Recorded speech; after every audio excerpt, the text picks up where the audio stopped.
Hey everybody, I've been doing a lot of thinking just about my purpose and acknowledging that we all have a purpose, and sometimes we still manage to get caught up in so many emotions that steer us away from actually believing that we can accomplish the goals that align with our purpose. And it's so strange because most of it is in our minds, and I can speak for myself. So I thought maybe if I talk about these things and what I battle with, it could help somebody else. And I don't know, some of you guys, maybe it won't make a difference. Maybe some of you are very confident in yourselves and you are focused and you know what you need to do. You know why God created you. Some of you guys are still figuring out what your purpose is at all. And I feel like usually our purpose aligns with our passions. Usually our purpose aligns with our talents. And sometimes we don't yet discover those talents, so it's kind of still shady and gray. But my main focus here is to talk about what exactly is stopping us from doing what we love and what we were created to do. The three things that I see happening with me have to do with, number one, insecurities. And it's always surrounding like my feelings of inadequacy, or I'm not experienced enough, or I'm not knowledgeable enough, or there are better people out there that do what I love to do. In my case, it's singing. In my case, it's songwriting. I love to speak to people about my process of recovery, because I've had a really powerful process so far. And everybody's journey is different, but I haven't yet told my story, which I still feel I'm not ready to do, but I'm working on it, and I'm working on myself so that I can get to that point. But insecurity is such a huge role in my mind. Like, there's this battle that goes on with what I want to do, what I feel so strongly I was created to do, and what I feel capable of doing, if that makes sense. So that's one. The second thing that really it beats me down is fear.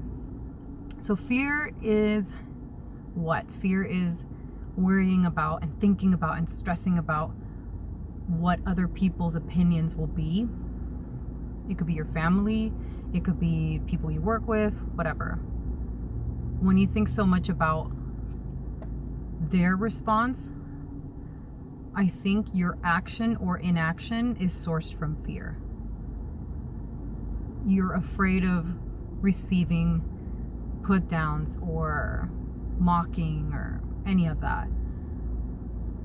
And when we think about it, fear is just a big lie. It's just like something that we play in our minds as this is what's going to happen, and we don't even know what's going to happen. So we're just creating a whole script. So think of things that way. I'm talking to myself. This is for me as well. But as I said, I'm sharing because it's a process that I'm going through that might be helpful to others. And the second thing was fear. The third thing that I've seen in my own journey is complacency. It might come from a place of fear, though. I think that complacency it's kind of like the justification that it's fine if I don't do this now. I'm a mother with 2 kids and a husband, and I have a full-time job, and I'm stable. So it's kind of like it can deceive you into thinking that it's like you're satisfied. But when you see that you're talking yourself through that, and yet you still have this desire to do things that really fulfills you. That's complacency. You are quieting your desires to not feel so bad about it that you're not going all in for it. So that's something to be really careful with, and I have to tell myself consistently. And the reason I talk about these 3 things is because they are all centered around our thoughts. They're all tied to our thoughts. And when we take a second to analyze, what is it that I'm thinking right now? Whenever we're going through a negative moment or we're down, what are my thoughts telling me? I'm not paying attention to my thoughts. Most of the time they're very passive. They just come and go, and they're so quick because we think so many thoughts at the same time that it's easy to miss those signs of insecurity, fear, and complacency. So I am trying to awaken myself to that and be real with myself and be honest. Why do I feel inadequate? And what can I do to change that? Why do I feel inexperienced? And what can I do to change that? So not just my thoughts, but my actions. And I feel that first changing my thoughts will lead to me changing my actions. But if I don't start there with the root of all life, which is our mind, I'll have just the same vicious cycle of what's the word for that? I would say like I'm sabotaging myself.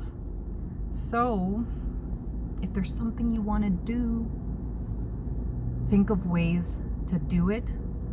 If you want to think about the obstacles, then think of how to solve those obstacles, how to jump over them. If you don't feel good enough, how can you get better? If you don't feel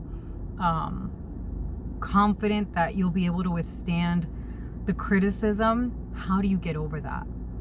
And that's where I'm at. So I hope that this has spoken into some people's hearts, and I hope to hear from you. Share your story, share your process, even if it's just like a, hey, I feel the same, because I feel like we are hardwired for connection and tying in together with God's purpose for our individual lives. But it's all part of a big creation and design.